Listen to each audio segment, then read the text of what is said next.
The risks of unresolved conflict in the workplace are, number one, I believe it affects the bottom line. And one of the biggest ways that affects the bottom line is attrition. When people quit because they just don't like working in your environment, because it's full of conflict, attrition costs are astronomical. It depends on, of course, the business that you're working in, but depending on the professional, I've heard anything from $30,000 to $1 million, depending on what that professional was doing for that organization.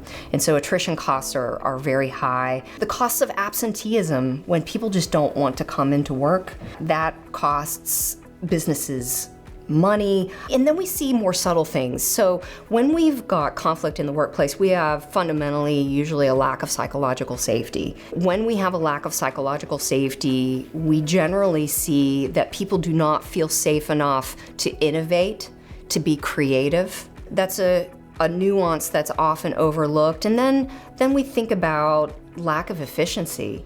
When people can't communicate effectively or when they're afraid to, systems can't flow. Things can't work the way that they should or as well as they could.